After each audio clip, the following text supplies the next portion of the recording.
Fala galera, tudo bem com vocês? Professor Gabriel aqui novamente, né?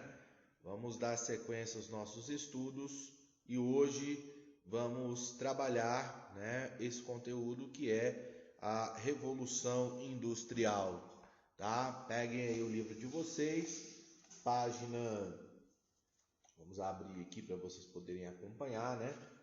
Lá na página.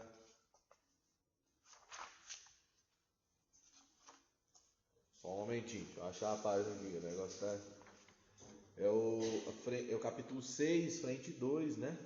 Fim do antigo regime e a montagem do mundo burguês. Página 131. A gente vai começar a trabalhar nessa aula esse tema que é o tema da Revolução Industrial, né?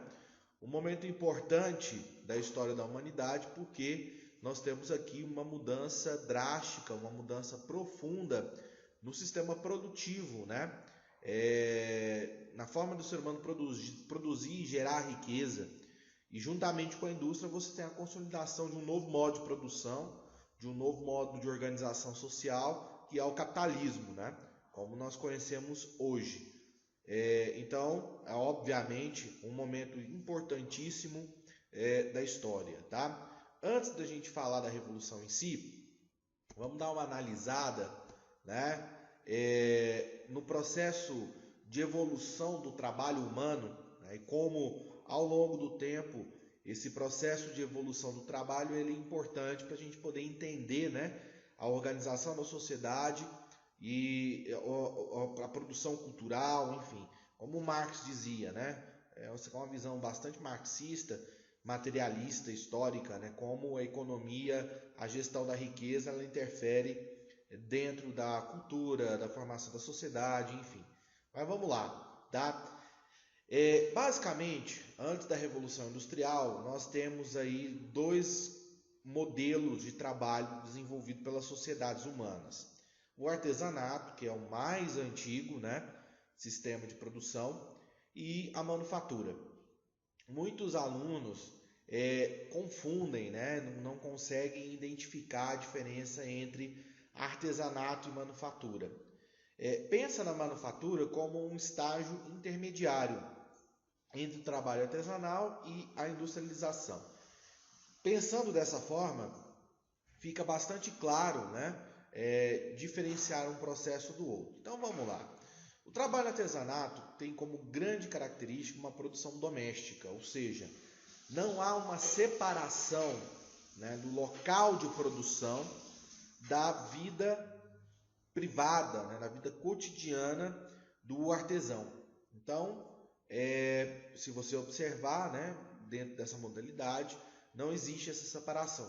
Já na manufatura, você tem a separação desse ambiente. O ambiente de produção não é o mesmo ambiente doméstico, tá? Então, eu vou te dar um exemplo.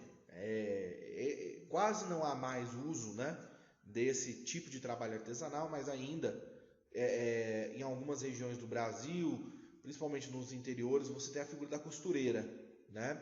A costureira é um exemplo perfeito para você entender essa evolução do trabalho artesanal para a manufatura. Então, suponhamos que tem uma costureira, sua mãe, sua avó, até mesmo você frequenta, né? E essa costureira ela atende ali o bairro, a comunidade próxima, dentro da própria casa. Então, você vai lá, né, na casa da costureira, ela vai tirar a medida, ela que faz todo o processo, né, todo o trabalho para produzir uma determinada peça de roupa, desde o corte, da costura, do acabamento. Então, uma outra característica do artesanato, né, além do trabalho ser feito no ambiente doméstico, todo o processo produtivo está envolvendo uma pessoa, que é o artesão, ou até mesmo ali outros membros da sua própria família, ou um funcionário, no máximo, né? É uma produção pequena, em pequena escala, em pequena quantidade. A costureira demora horrores, né, para entregar a roupa, impressionante, nunca cumpre prazo geralmente. Aí você passa para a manufatura. Suponhamos que essa costureira tem uma clientela que está crescendo, então ela precisa ampliar a sua produção. Então ela aluga um galpão, contrata funcionários. Agora ela vai ter uma pessoa especificamente para costurar, uma pessoa especificamente para poder fazer o acabamento, uma pessoa que vai fazer as medidas e ela vai ficar responsável pela gestão do negócio, né? Então aqui você já começa a perceber que há uma separação da produção do ambiente familiar, doméstico, para um ambiente fabril, né? Que é o galpão, que é uma oficina. E lá dentro dessa oficina começa a divisão do trabalho, tá? Então, esse é um exemplo clássico. E aí nós chegamos na última etapa, que é a industrialização. Uma etapa que é marcada pela mecanização do processo, ou seja, a utilização em larga escala de equipamentos, né? Máquinas. Então, essa costureira que tinha ali um pequeno negócio, ampliou para uma oficina, agora ela é uma industrial. Ela é dona de uma indústria de têxtil, né? Em larga escala, uma indústria de confecção, né? Onde ela vai ter várias máquinas produzindo, né? Dentro de uma fábrica, que é um espaço planejado, né? Para essa atividade. Nós temos um aumento intensivo ali da divisão do trabalho, o crescimento do potencial produtivo, nós temos uma produção em massa. Lá no artesanato, ela fazia uma roupa por vez, então uma roupa exclusiva, é um modelo exclusivo. Agora não, ela produz um modelo em larga escala, em grande quantidade.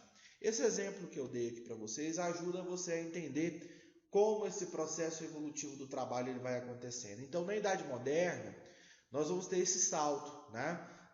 Do artesanato, da manufatura que até então existia. Então, tudo aquilo que era produzido na Idade Antiga, no Medievo e até certa parte da Idade Moderna, basicamente era um trabalho artesanal, um trabalho manufatureiro. Agora, em meados do século XVIII, nós vamos ter a produção industrial em larga escala.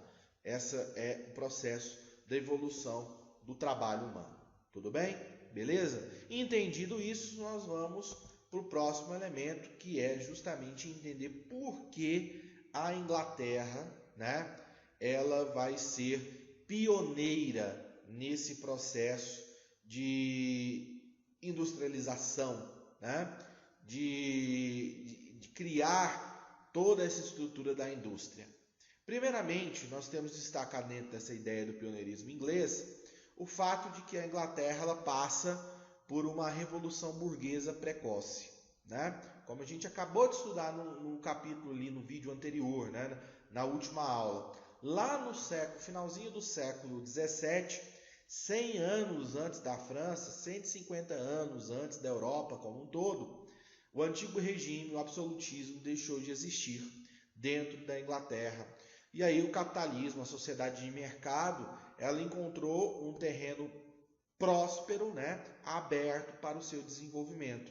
Então, você não tendo mais um Estado absolutista, mercantilista, né, não tendo mais ali o antigo regime, você não tem mais entraves para o desenvolvimento da atividade industrial como um todo dentro da própria Inglaterra.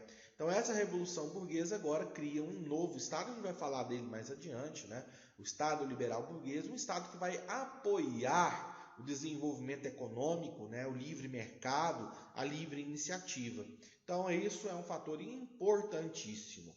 Outro elemento é a acumulação primitiva de capitais. Ao longo da Idade Moderna, do século XV, do século XVI, a Inglaterra ela concentrou grande riqueza devido ao comércio.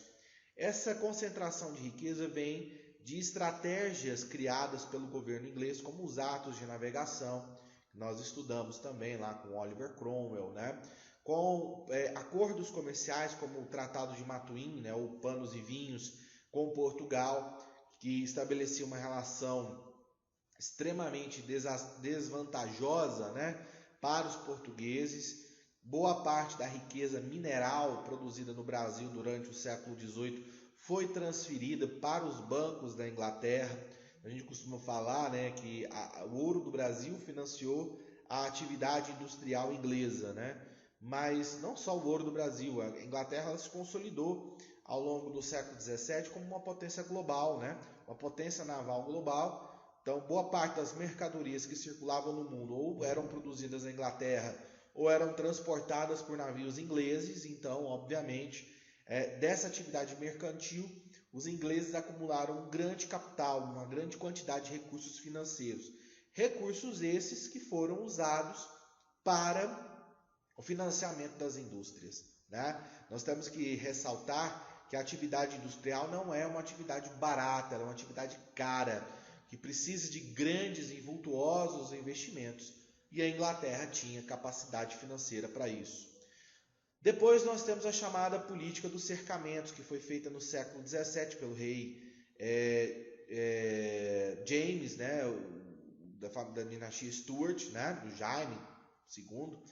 Essa política dizia o seguinte: os mansos senhoriais, né, as terras feudais, né, desapareceriam, a servidão foi destituída, né, com a estratégia de desocupar essa terra que antes era utilizada para a agricultura de subsistência, para a criação de ovelhas, que produzia a lã, matéria-prima, para as crescentes manufaturas de tecido que estavam surgindo na Inglaterra nesse período, no século XVII. Então as terras elas foram cercadas, né, porque aí havia necessidade de você cercar os rebanhos, por isso política dos cercamentos, né? Essa medida ela foi bastante importante, porque ela gerou na Inglaterra o fenômeno do êxodo rural, uma massa gigantesca de camponeses sem ter trabalho, sem ter terras para cultivar no campo, se deslocaram para as cidades e parte dessa massa foi absorvida como mão de obra pelas indústrias. Então, a política de cercamentos ela tem como efeito direto o êxodo rural, e esse êxodo rural tem efeito direto a fornecer essa mão de obra necessária para a indústria que está surgindo aí. Logicamente que a indústria não vai absorver toda essa mão de obra, o desemprego também é um elemento que vai existir nesse período, e o desemprego ele é, de certa forma, para o capitalismo, positivo, porque ele mantém o custo da mão de obra baixo. Isso eu vou explicar em um outro momento para vocês. O desenvolvimento técnico-científico, né, não por acaso que a Inglaterra ela desenvolve as tecnologias que vão ser utilizadas, né, nessa primeira fase aí da Revolução Industrial, como por exemplo o tear mecânico, né, ou também tear hidráulico. Essa máquina ela substituía, né, a produção de 16 teares manuais, ou seja, essa máquina operada por um único operário realizava o trabalho de 16 teares manuais. Então a produção ela vai crescer consequentemente, né, consideravelmente. Professor, mas como essa questão tecnológica? Cara, a Inglaterra, por exemplo, século XVII, século XVIII, nós temos o Isaac Newton, né, com a sua mecânica, com a sua física clássica, que vai possibilitar o desenvolvimento da mecânica, da indústria de motores, né, da indústria de motores a vapor, depois motores a combustão, que vão movimentar as fábricas na Inglaterra. Então, esse desenvolvimento científico ele é importantíssimo, né? Porque o conhecimento científico ele vai ser traduzido em tecnologia, que vai ser utilizado pela indústria, que vai sendo aprimorada cada vez mais, né? E modernizando todo o sistema produtivo. Por último, nós temos a questão da disponibilidade de matérias-primas, tá? Obviamente, nas fases iniciais, nós estamos falando da primeira revolução industrial aqui, né, do século XVIII, da segunda metade do século XVIII, a primeira metade do século XIX, a Inglaterra tinha grandes reservas de matérias-primas aqui, né? Principalmente o carvão e o minério de ferro, que são duas matérias-primas essenciais. O carvão é a matriz energética da primeira revolução industrial, né? E o ferro vai ser a matéria-prima na construção das estruturas fabris, tanto das máquinas, né, dos equipamentos, como até mesmo das estruturas dos galpões industriais, onde essa atividade ela vai se desenvolver. Com o passar do tempo, essa oferta de matéria-prima ela vai diminuindo, né? E a Inglaterra vai ter que buscar isso fora do seu país. E aí nós temos o processo do colonialismo, que a gente vai falar também já no contexto da segunda revolução industrial, não nessa primeira. Então, pessoal, esse vídeo eu apresento a vocês as características iniciais, gerais desse processo, né?